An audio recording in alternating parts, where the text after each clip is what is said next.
Boys and girls, welcome to another wonderful episode of the Leadership Den podcast. Here with me. Lions Den Leadership. Oh, it's Lions Den. Okay, he's the lion himself. Steve, how are you?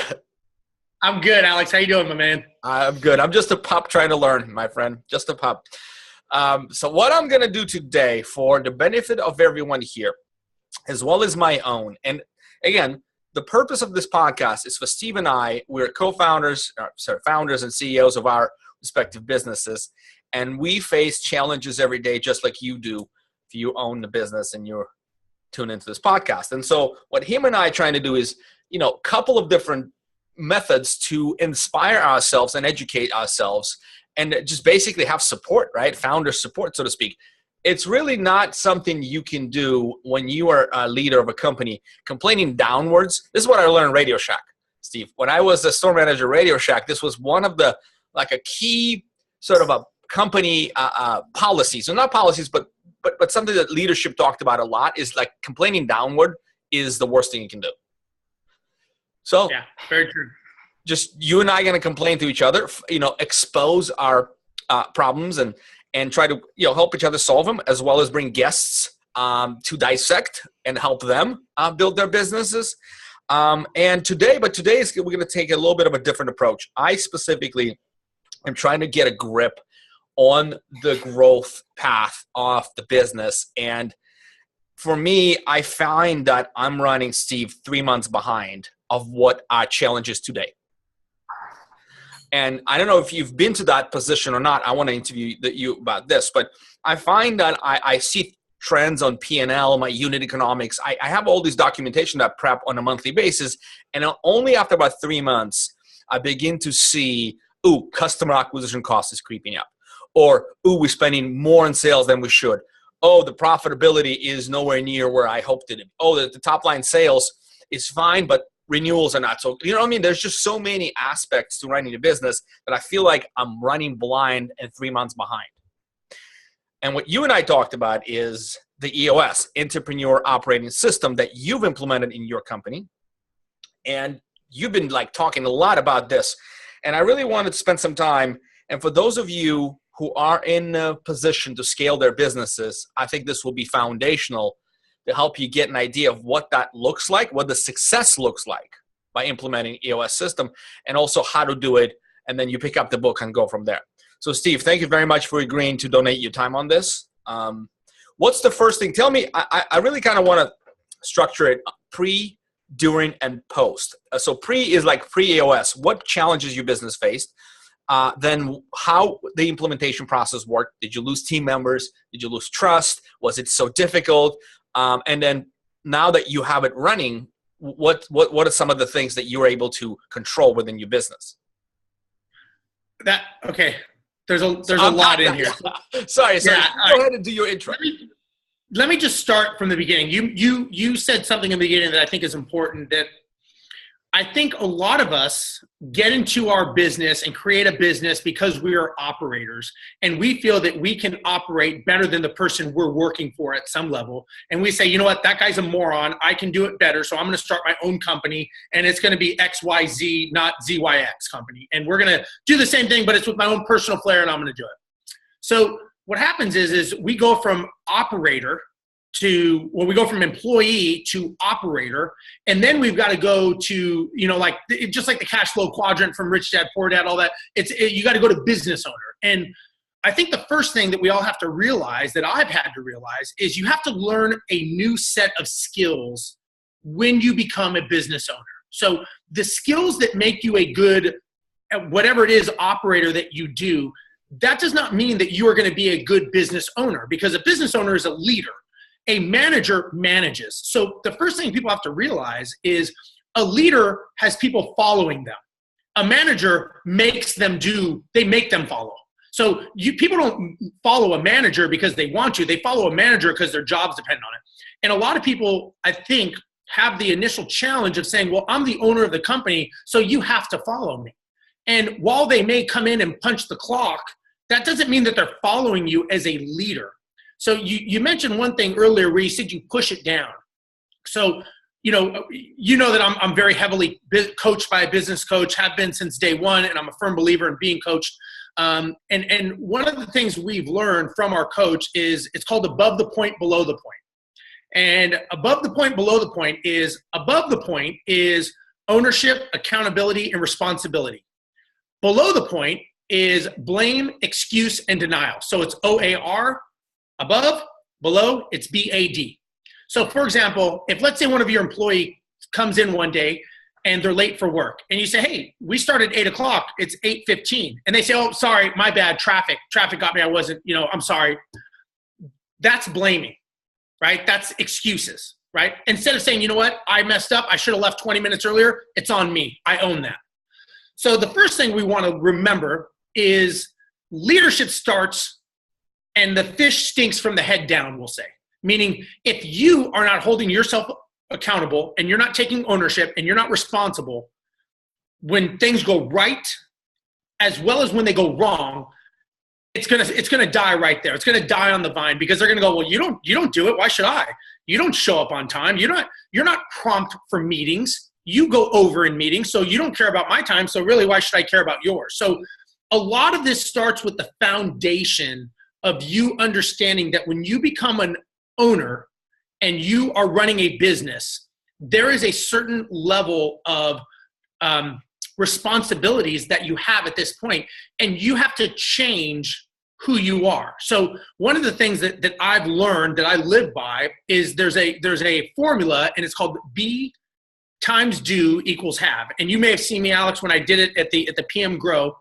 And a lot of people will ask us, they'll say, Steve, you went from being an airline pilot to all of a sudden, buying rental properties and being horrible at that, to understanding how to create a business. And now you've got, all these properties and you're growing in multiple cities and you're looking at licensing and you're doing all this stuff. How do you do that? And everyone asks me, I will do what I have to do to have what you have. So it's the do equals have part.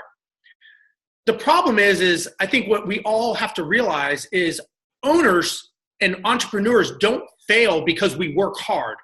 I think we will all work 25 hours a day if that's possible, right? We will work our asses off to get a result.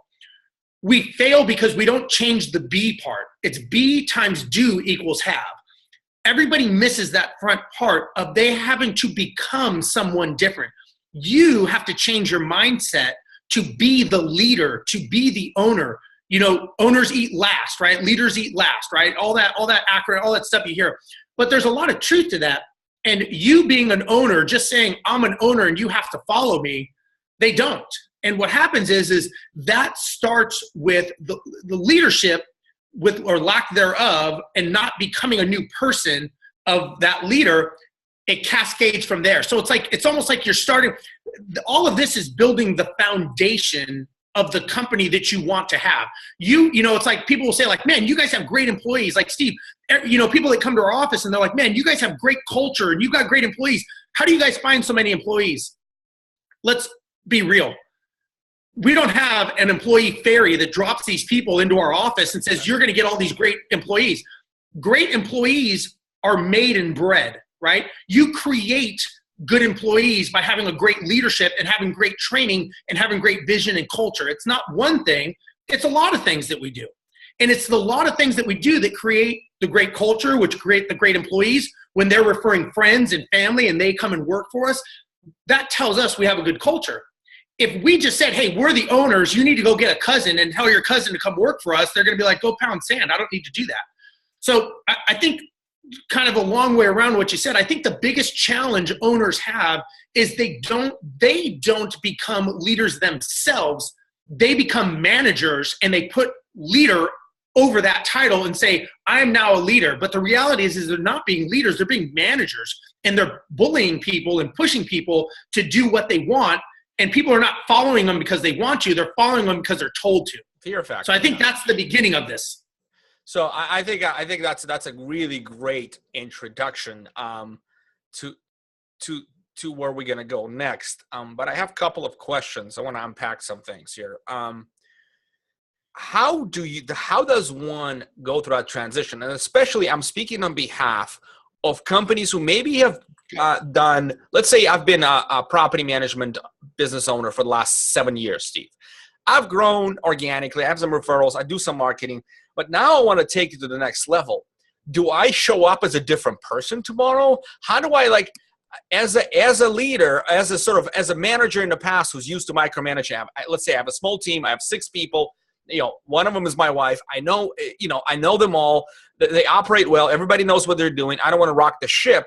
But I see that my business is being eaten up by a lot of really high-flying competitors now. So I have to really start moving. It's not like I want to. I have to survive. And so now how do I turn that, good old myself, tell you what to do into this new leadership with the existing team? Yeah, that's a great question. And let me just preface all this that, my business partner, Pete, and Pete has been instrumental in helping create this structure and this infrastructure, which allows me to do these beauty photo album shots like I get to do with you at these events, because Pete is running the operation, and he, just give credit where credit's due. But going back to what you said, here's the first thing. What my first question is what is the vision of the company?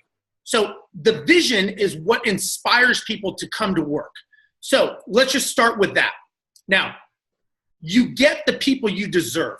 And what I mean by that is if you don't have a compelling reason why people should come and work for you, guess what you're going to get? You're going to get crappy people who don't care about your brand and don't care where your company's going, because you're not inspiring them to come work for you. Because a leader, cheerleader, you're cheering them on. A leader is the person that encourages them.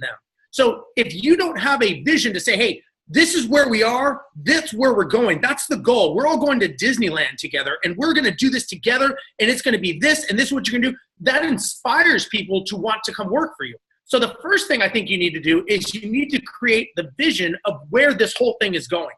And as the leader, you are the one who's standing at the front of the ship, directing people where it's going to go, going down the path. So I think first and foremost, if somebody wants to change, it's like somebody saying, hey, I jog every day, so tomorrow I'm going to run the 400-meter hurdle. Well, you got to train for that, right? And you got to have a goal. Your goal is the 400-meter to get to the end of the 400 meters. That's the goal, right? You can't just jog and all of a sudden go, you know what? I'm going to go do this tomorrow without any training. The odds of you winning and even getting through are nil to none, right? So the first thing is you got to have a vision, and then you got to train for it. And what I mean by training for it is that's when you as a leader need to step back, step out of the business as an operator, if it's an hour a day, 4 hours a day, 10 hours a day, whatever you can afford to step out. And look, being the owner and operator of a company is hard freaking work. Let's just face it, right? There's no rosy days. You told me like you get to spend the weekends, with your kids and you try to disconnect, and that's great. But I'm sure it hasn't always been like that, right? At some point when you first started, you didn't have that luxury like myself, right? I have the ability to disconnect because we've grown it like a business. But let's put it where it is. It's a very thankless, hard fucking job being the owner-operator of a small company. It's thankless. People shit on you. A lot of things happen. You get ripped off. You get told you're doing things wrong. It's not a fun time a lot of times because you don't have the vision of where you want to go. If you know where you're going, nobody can derail where you're going. So the next thing in the training process is you have to create roles, and you've got to create the organization chart of the company of what it looks like when you're going to sell it. Now, let me just before people say I'm never going to sell my company, it's a lifelong I don't care. The reality is you have to have a saleable asset, because let me ask you this. Do you know what the definition of a business is, Alex? Myself? Well, it's I think providing products and services to satisfy demand at profit. That's probably what it is, in my opinion. That's economic definition. That's what is yours? Smart man. Mine is what I was taught is it's a commercial profitable enterprise that runs without me. So if that enterprise cannot run without you, you don't have a business, you have a job. So if you cannot walk away from your company for 3 weeks let's say it's a weekend, and then let's say at some point, Alex, you're able to walk away for a week, and at some point you're able to walk away for a month, and you can come back and your business be stronger and bigger than when you left it, you have a business. If you cannot, you have a business, but it's got some limitations, right? I like that definition. That really really puts a clear mark on sort of the target. It really clarifies this. I have to tell you personally, I have zero interest walking away. I'm loving this. I'm working in it. You're the same way. Yeah, I might start some other business that is CBU, which is complementary business unit to what I'm doing, and take advantage of things we're doing and economies of scale. But I have zero interest walking away. But you're right. It doesn't depend on what I want. What it is this is the target. Right. And people tell me, here's the biggest challenge, Alex. A lot of people will self-sabotage their business and go back in because they feel like, holy shit, this thing's working without me. They can't do it as good as me. I better go in and fuck things up a little bit to make them realize that I need to be more involved. And look, we all do it. We want to feel needed, but you have to have the vision. The vision is I want a saleable asset by 2027, right? Let's say that's the vision of our company, right? And we have a number attached to that. And we have a revenue number. Which we know the goal. So everyone that comes to work for us, we say, look, this is where we're going. This is going to be exciting. It's going to be a wild ride. It is going to be, there's going to be tense times. There's going to be celebrations. There's going to be lows. And it is going to be a freaking wild, exciting trip. Are you in or out? And most people go, you know what? I'm in. Punch my ticket. I want on board this thing. So we're selling the vision of what we're doing. Now, we need to say, okay, what is your role? One second, Steve. I'm just going to say one thing is life is too short to run and work in mediocre businesses. Please I agree. Continue. I just wanted to insert that in because that is my mindset. Like we only have one. Remember you told me like you only have so many Wednesdays left, right? That really stuck with me back at PM Grow a couple of years ago. And this is sort of my motivation for everything I do. I'm going to wake up this morning, take a cold shower, and I'm going to own the day because that's the one I'm going to have today, and today can make the difference. It sounds maybe to people who don't practice this every day, it might sound tacky or whatever. Or this whole self-help and leadership thing. I came to it gradually, Steve. Like I used to laugh at people who get coached. I'm like, what? You need a coach? Ha ha ha! You don't know how to run your business. You must be stupid. Yeah. Well, and a lot of a lot of people think that, but when it's funny because people tell me they're like, man, you guys have a great business. Like, why are you wasting money on a coach? And I'm like, that's funny because Michael Jordan had a coach the whole time that he was winning NBA championships. Was he a fool? Or Tiger Woods everybody has a coach. When you really think about it, people have the wrong interpretation of what a coach is. A coach brings the best out of you, whether it's monetarily, whether it's personally, whether it's emotionally. The most successful people in the world that I have personally met all have been mentored or coached or continue to be mentored or coached. So it's like everyone's looking for that, it doesn't work. Because the reality is a quick sidebar, but 70% of the words that go through our head are negative. So we're looking for justification to say, I'm right, you're wrong. You failed, and that's why what you're doing is stupid. Because they don't want to accept the fact that maybe someone is doing something better than them. That's why everyone watches the news every night. You watch the news at nighttime to go, you know what? Well, shit, at least my life's not as fucked up as theirs. Look how shitty they live. And that's why we watch the news, is because it makes us feel better because the 70% of the negativity goes into our head. So that's another subject over drinks or something. But I definitely like where you're going with this. I just wanted to say, whoever's listening to this, if you guys chose to stay all the way to this point and you're listening, I have to say that it's absolutely okay to think of all this stuff as fluffy white clouds. It's okay. But trust me, I was exactly there. That was my mindset. When I just started the business, I thought I knew it all. And at least I thought that I could outwork anybody. That was my mindset, right? I'll outwork the hell out of you, right? I'm educated and I'll outwork you.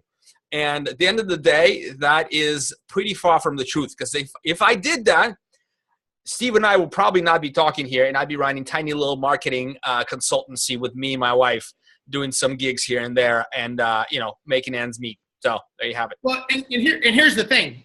Just if you go along that mindset, like a lot of people do, I do this, I do that. I see on these Facebook groups, there's so many people that are so proud of all the things they do. And I go, what happens if you get hit by a bus tomorrow? Are you really doing the best thing for your family? Now your family's not going to eat. Now the families of people who work for you are not going to eat because you're going to go out of business because you were the one who kept it all together. So it's actually more selfish by you saying that you're doing it all if you look at it from that perspective. I'm not saying good or bad. I'm just saying call it what it is. Have the right definitions. Don't say you're a hero when you're just trying to have a big ego and you want to be the one that says that you do it all. If you want to be that person, that's fine. But make sure you realize what you're saying. And what you're saying is that you don't have a business, you have a job. And you have people helping you in your job.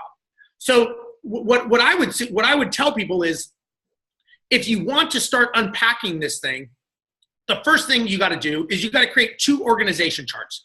The first organization chart is based on current roles and duties of everyone in the company today and roles and duties of how it looks when your vision is complete. Meaning, let's just say 2027 like us, right? That's when our business vision is complete for our company.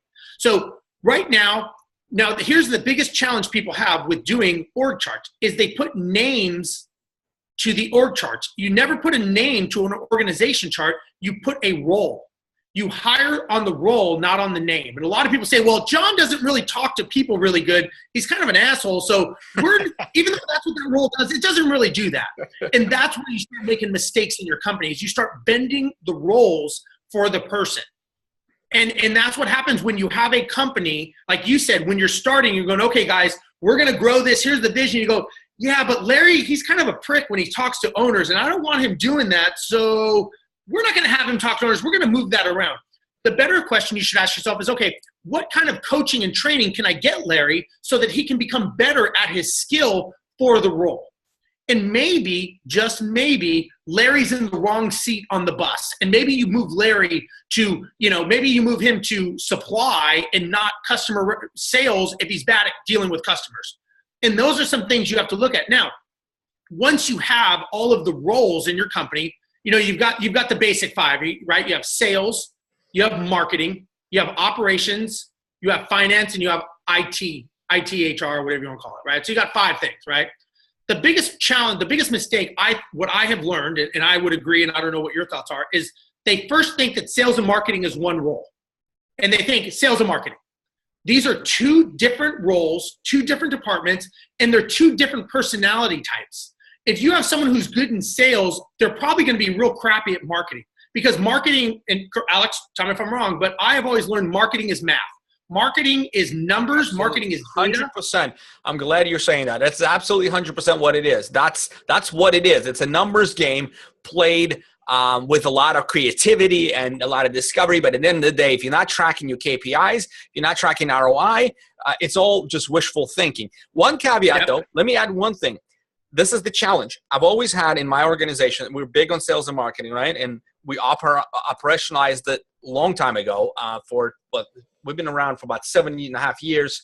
For about 5 years, a little more than that, I had full-time sales and full-time marketing, like all the way through. And now the departments have grown. But the one thing I found challenging, Steve, once you do it, it's making them two gel together. You're right. They're absolutely different people. They have different roles.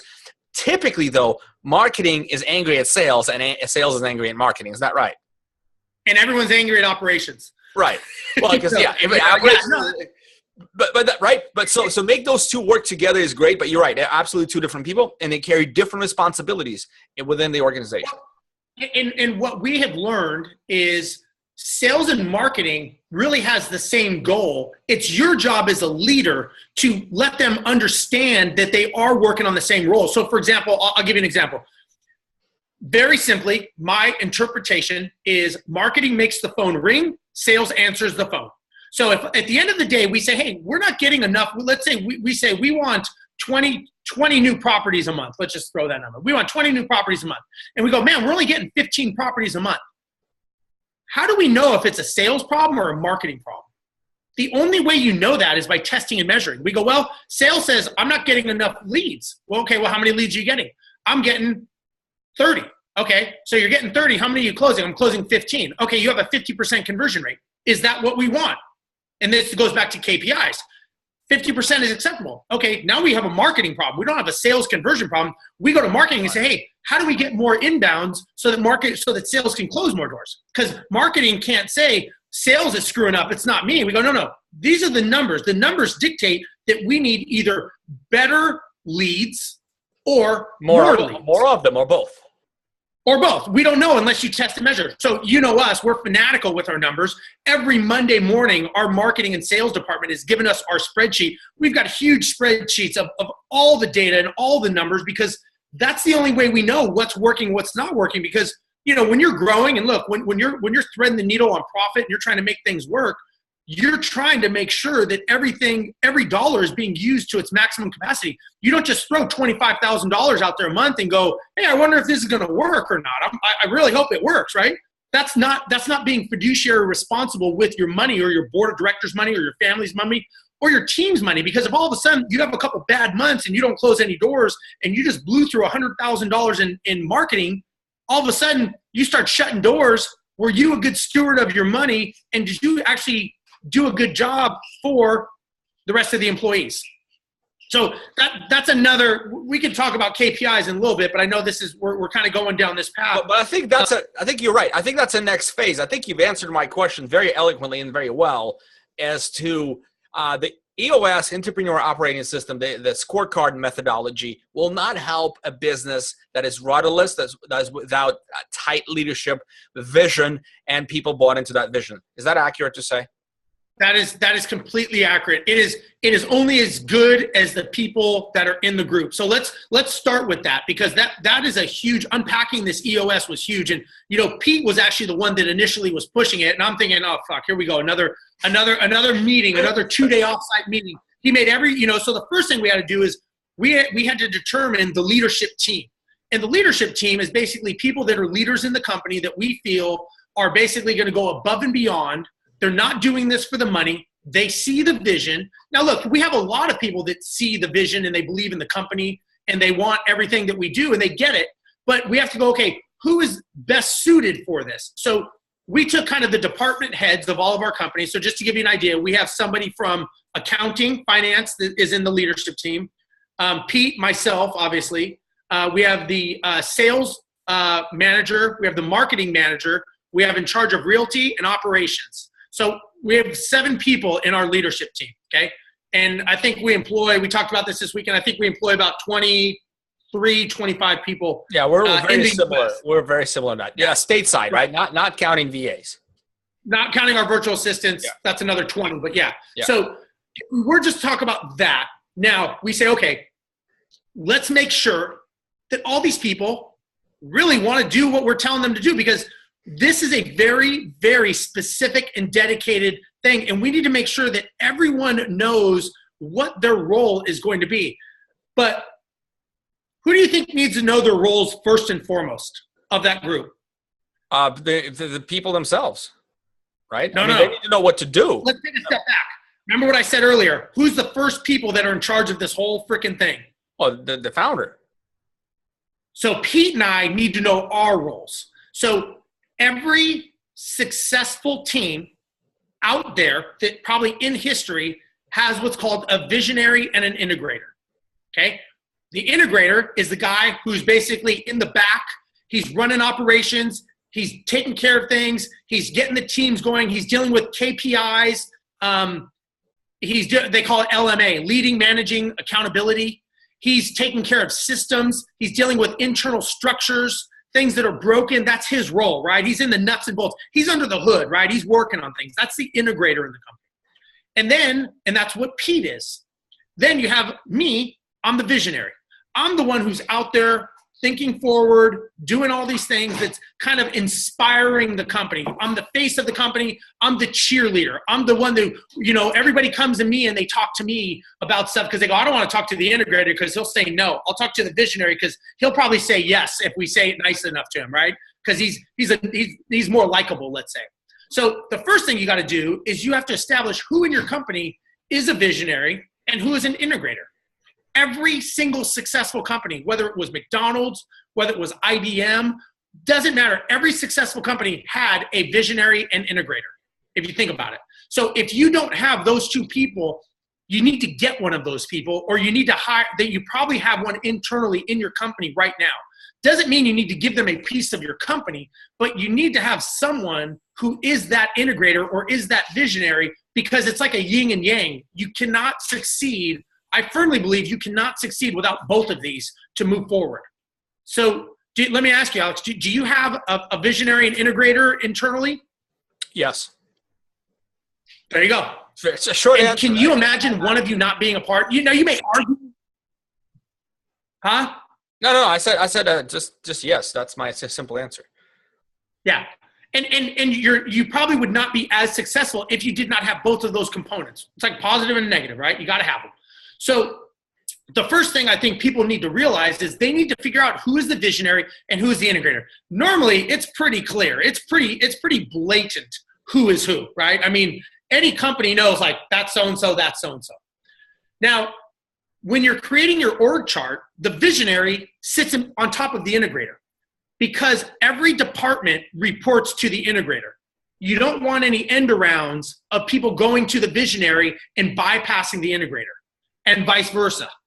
So this starts coming into roles and responsibilities when you're creating your organization chart of structure. Now, there may just be 3 of you in the company because you're a small company. So that's interesting. I don't always agree with that, Steve, because I sales and marketing reports to me, where operations reports to John, and tech reports to John now. So it's funny you say that, because Pete and I have that challenge also, because Pete doesn't have the creative mind that I have when it comes to sales and marketing.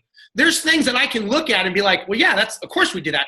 His thing is that he wants numbers. He wants data. He wants to know, if we're doing this strategy, what's the end result? What's the goal we want to accomplish? And I'm like, you can't always get that from a networking event, right? We're going to meet people, shake hands, drink some booze, and get some free shit, right? That's what we're doing at the networking event, and get our name out there. And he's like, well, what's the point in going? I don't understand. I'm like, you don't have to understand. That's why we're going. Like, that's the reason.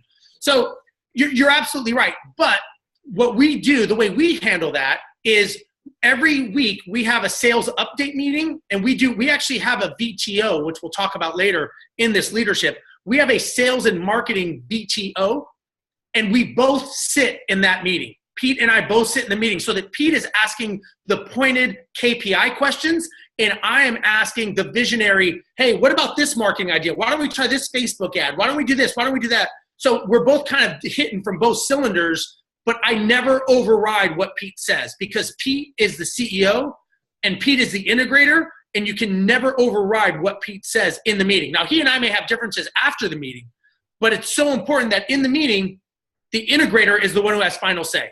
So you say, yeah, you guys are structured differently. I don't know if that's correct for everyone, right? And by the way, we have another 2 more minutes. Let's finish this, because you're going to go and actually do the presentation for my team, and I want to talk you through off the camera a little bit about that. Yeah. So, by the way, guys, if you're still listening, Steve is very, very kind and agreed to spend about 45 minutes with my leadership team, as we have the vision, we have the people, we have the team, we have the product. Next thing we want to do is we want to employ the EOS system to help us measure and scale this model. And so Steve's going to help us, and I have some resistance on the leadership team in scorecards and KPIs. Naturally, we've never done it. It's always been my task. But I want everybody to own a number, and obviously bought into the book, and it's called Traction, right? Book is called Traction by Gino Wickman. Yep.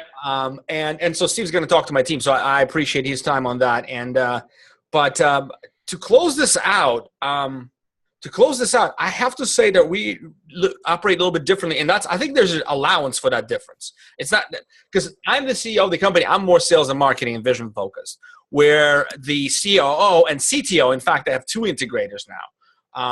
John has very operational mind, but not a KPI mind, where Michael has the KPI mind. So it's actually different. So we don't really, it's a C-level exec, but it's not a CEO. What do you say to that? And I don't think that matters. I think it's the respect of the hierarchy of the chart. And I think that's what's most important. You can have 5 leaders on top. I don't think that matters, as long as everybody knows how it flows, and they don't and they don't do roundabouts, and they don't go around someone to get to you because they go, Alex will approve this, I'm going to go talk to Alex. I think that's the biggest challenge. And that is a challenge. I 100% agree. That is a challenge. Yeah. And we can come back to this next week if you want, or we can have someone else on, and but yeah, this is a big challenge. And this isn't just any company. I mean, I was just in Australia talking with the companies over there. And I mean, it's a challenge everywhere. I mean, this is something that is definitely a needed thing. And I think a lot of people would actually, if you did a survey, they would rank leadership and structure and how you grow that structure, that foundation, as one of the primary needs. The challenge is they don't realize it until they're already growing and it's imploding on them. And they realize, holy shit, we don't have any infrastructure, and now we're imploding. And I think that's the biggest challenge. Yeah, that sounds good. So next Monday, you and I will dive into something. I really want to learn how to make a proper org chart for now and at Vision. Not sure if that's going to be, well, you and I discuss offline if it's going to be useful for our audience. I think it will be. I think culture also, company culture is huge. Culture is big, but that's now you're talking about us getting into, a multi-year engagement, podcast engagement, because that's a lot. There's a lot to talk about there. It's a lot. Yeah, I agree. But it's good. I think this helps people. I think, if I was a small entrepreneur trying to figure this out, I think this would help, if they can go back and unpack this a little bit, or, give me a call or give you a call. And I mean, look, it's not rocket science. I'm definitely not an expert, but I mean, just like you, we're figuring this out as we go, and we're living this, because we haven't even gotten to the leadership meetings we do every week. That's a whole other conversation. Boy, I gotta just rein you into Steve. Yeah. Wow, no, that sounds really good, man. You got a lot to share, and that's what I love. I think this podcast is going to be great, man. All right, so let's call this a day for this Monday. Let's do our 3 things real quick. Steve, do you have them in front of you?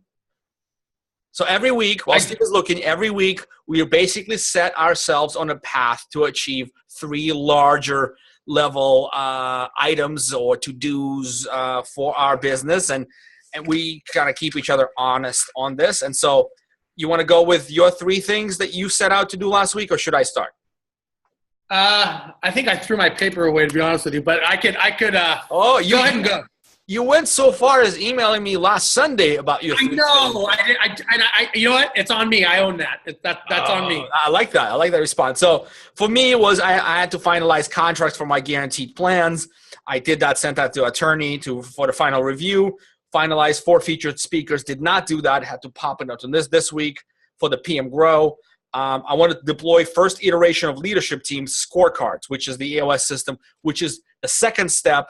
I've introduced the concept. We worked through, we ideated on the KPIs. The next step was for me to invite Steve to talk to the team. So I'm actually doing that. So that I put a check mark there. And I had to carry over the debt financing research, which I've accomplished. So I'm pretty good, except, again, I missed one somewhat, and that is finalizing 4 speakers for PM Grow. I know who those are, but we haven't finalized a contract or anything like that. So my next week things, while you're still collecting your stuff, Steve, I have a board meeting this week. I got to prep. I got to have a lot of reports put together, trends and business case. I want to line up 4 speakers for PM Grow and have another 4 in the pipeline further down the selection process. And I want to put a sales training together for that I can deliver to customers as well as to the team. So those are my 3 things. What you got? Okay. So I had 25 videos for my Empire Academy that we're creating. I got that done. I had to get my presentations prepared. I got one of them done. I didn't get the second one done. For which one? For what? I got the. I'm doing the Realty 411 event in Dallas this weekend, which is what's on this week. And the other one I'm doing is we're doing the owner education. We're doing the owner education series on the 26th. So I didn't get that one prepared. I'm a little ahead of the game, but I was hoping to get them both prepared. That is the one you're going to talk about at PM Grow. Correct. I'm going to talk about and give us a little bit of insight on how to put those together, the outcome, and all that stuff. So by next April, you'll have some data. Hopefully, Pete will be happy with some KPIs. He'll be happy. Well, we've been doing it for about 4 years, so we've got a good we have a good system, but we're actually tweaking it and fine tuning it, and we're getting laser focused on what we're going after. So it'll be great for PM Grow because we'll have it dialed in what we're doing, because we're actually going to start rolling it out in all the other cities we're growing in. So we're really fine tuning it. And the final thing was have more discussions about the expansion model. And I did have that as well. So I had another good conversation with another big time property management company. They're helping me with some expansion ideas. So that's good. So this week I have 25 videos again. Every week I do 25 videos for Empire That's a Academy. trooper, man. That's how you do content marketing. That's how you do training content. You just do it. Just do it, damn it. Knock it out, man. Just knock it out. I'm speaking at 2 events in Dallas. I'm on a panel for the IMN event, event. Oh yeah, tell me how it goes. Yeah, I'm not coming to this one. It's a new conference, but we'll see how that goes. Yeah, I'll be curious. We're on a panel, and then I'm speaking. I'm a keynote at the Realty 411 event in Arlington, so that'll be good. And then I have a meeting with someone regarding expansion of our model in Malaysia. So I'm actually having a pretty big meeting with someone else on expansion stuff. So we're not just we don't just think U.S. We kind of have blown that box out a little bit, you know. Wow, that's impressive, man. All right, well, I will look forward to find out next week about the Malaysian meeting. Whatever you can share would be great to. All of us are boxed into U.S., Canada, Australia. That's interesting to unbox this and see how it works elsewhere in the world. Hey, this is our biggest limit, right? That's right. Our cranium, damn it. Well, so boys and girls, thank you very kindly for listening. Steve and I are going to go and do our thing for the rest of the week. We wish you a very productive, very powerful, very successful week, and we'll see you next Monday. See you guys. Bye-bye.